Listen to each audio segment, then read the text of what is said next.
Banyak orang-orang yang tadi malam tidur bersama kita, bersenda gurau, tersenyum dan tertawa, tapi pagi ini mereka tidak lagi bernyawa. Banyak yang ingin minta panjang umur, Allahumma tawwil umrana, panjangkan umur kami. Tapi takdir berkata lain. Idza jaa ajaluhum, kalau ajal sampai, la yastakhiruna sa'atan, tidak dapat ditunda walau sesaat. Wala yastaqdimun, tidak pula dapat dimajukan walaupun sesaat. Sebagiannya mati, tapi sebagian lagi masih hidup, bernyawa, tapi tetap tidak dapat bangkit dari tempat tidur. Meleleh air matanya mendengarkan suara azan masuk ke dalam ruang-ruang rumah sakit. Hayya 'alas shalah. Bergetar hatinya, tapi kaki tak dapat melangkah, tangan tak dapat menghayun. Apa sebab? Karena nikmat sehat dicabut oleh Allah Subhanahu wa ta'ala. Sebagian hamba Allah ada yang berlari-lari, berkejar-kejaran di tengah jalan raya ketika kumandang azan sedang dikumandangkan. Badannya sehat, dia masih hidup dan bernyawa, tapi ada satu nikmat besar yang dicabut Allah dari dalam dirinya. Nikmat terbesar itu adalah nikmat istiqamah. Para ulama berkata, al-istiqamah khairun min alfi karamah. Satu istiqamah lebih baik daripada 1000 karamah. Karena 1000 karamah bila tidak dijaga dengan istiqamah, maka dia dapat hilang. Oleh sebab itu Nabi Muhammad SAW berkata, berpesan ketika datang seorang laki-laki berkata, "Ausini wa aujiz," beri aku pesan, tapi jangan panjang-panjang, singkat dan padat, agar aku dapat mengamalkannya. Nabi hanya berkata satu pesan, "Qul," katakan, "amantu billah, tsumma istaqim," katakan aku beriman kepada Allah, setelah itu istiqamahlah. Alhamdulillah, siang hari ini ketiga nikmat itu masih ada dalam diri kita. Nikmat hidup, masih bersemayam roh di dalam jasad. Nikmat sehat, kita masih bisa meringankan langkah, menghayunkan tangan datang ke rumah Allah. Nikmat istiqamah, sampai hari ini hati masih tetap bergetar ketika nama Allah dikumandangkan. Wa idza tuliyat 'alaihim ayatuhu zadatuhum imana. Ketika ayat-ayat Allah dibacakan, bertambah iman mereka. Kenapa demikian? Karena masih ada modal utama, la ilaha illallah Muhammadur Rasulullah, maka amal soleh sebagai tambahannya. Imam Muslim membuat satu bab dalam kitab Sahih Muslim, al-iman yazid wa yanqus. Iman bertambah dan iman bisa berkurang. Kapan iman bertambah? Berada di tempat yang paling baik, berkumpul bersama orang-orang baik, mendengarkan kata terbaik, dalam ibadah yang paling baik, tempat yang paling baik, masjid, bersama orang paling baik, orang beriman, di tempat yang paling baik, waktu terbaik, hari Jumat, dan mendengarkan kata-kata terbaik, kalam Allah dan sabda Rasulullah sallallahu alaihi wasallam. Maka saat ini iman sedang sepenuh-penuhnya berada di tempat yang tidak baik, bersama orang yang tidak baik, dalam keadaan yang tak baik, dalam perbuatan yang tidak baik, maka iman berkurang, bahkan bisa hilang sama sekali.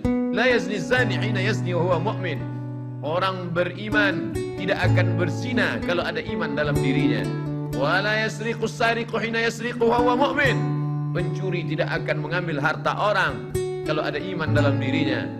Wa la yazni zani wala yashrabu syaribu hina yashrabu huwa mu'min. Peminum khamar, pecandu narkoba tidak akan menggunakan khamar kalau ada iman dalam dirinya. Lalu Ikrimah, murid Sayyidina Abdullah bin Abbas radhiyallahu anhu, bertanya kepada Nabi sallallahu alaihi wasallam. Ketika hadis itu disampaikan oleh Nabi, didengar oleh Abdullah bin Abbas. Ketika Abdullah bin Abbas menyampaikan hadis itu, didengar oleh Ikrimah. Ikrimah bertanya, ayunza'ul iman? Ayunza'ul iman? Apakah iman bisa tercabut? Apakah iman bisa lepas dari badan? Lalu kemudian syabbaka baina asabi'ihi, Abdullah bin Abbas menjalinkan jari jemarinya. Thumma naza'ahu, kemudian dia lepaskan. Lalu dia berkata, hakadha yunza'ul iman.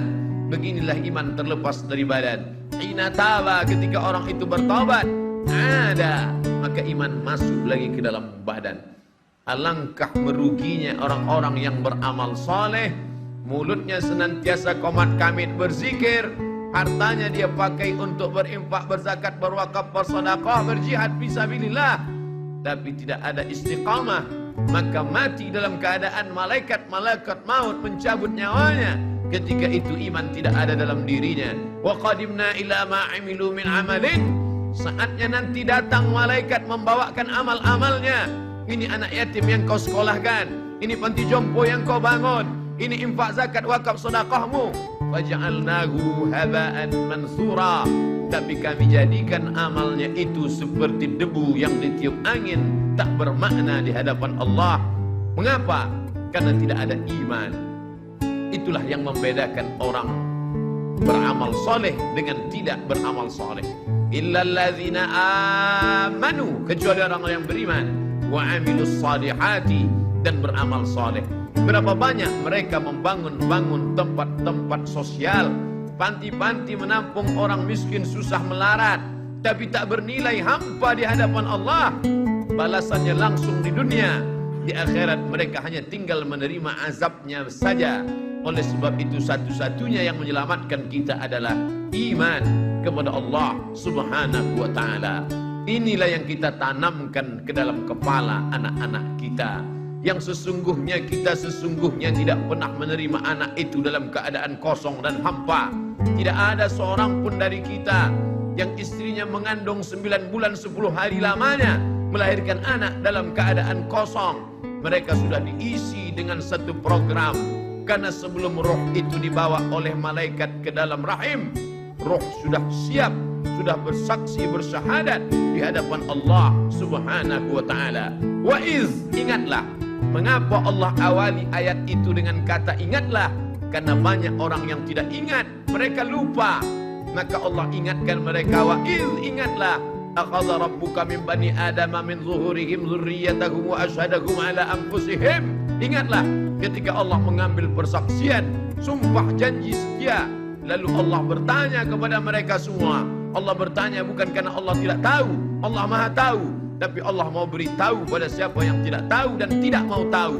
Saat itu Allah bertanya, alastu bi rabbikum, bukankah aku Rabb kamu? Semua roh waktu itu menjawab, bala syahidna, ya kami bersaksi engkaulah Rabb kami ya Allah. Antaqulu yaumal qiyamah, tapi nanti pada hari akhir kalian menjawab dan berkata, inna kunna an hadza ghafilin, kami tidak ingat, kami lupa, kami lalai. Ketika sampai ke dunia kau sembah batu berhala, sampai ke dunia kau bersembah binatang, sampai ke dunia kau sembah binatang yang melata, tidak dapat memberikan bantuan pertolongan, tidak dapat menolak mudarat, tidak dapat mendatangkan manfaat.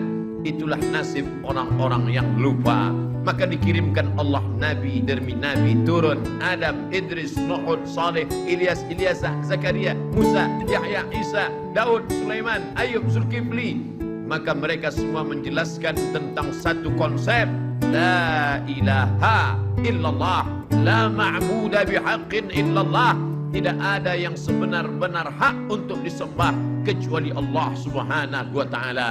La mahbuba bihaqqin illallah, tidak ada yang benar-benar dicinta kecuali Allah. Cinta kepada anak, anak akan durhaka. Cinta kepada pasangan hidup, mereka akan mati meninggalkan kita. Cinta kepada harta, harta akan binasa. Cinta kepada kuasa, kuasa akan sirna. Maka tumpahkanlah cintamu kepada Dia yang tak pernah berakhir dan maha sempurna. Siapa Dia? Allahu la ilaha illa huwa. Bagaimana Dia?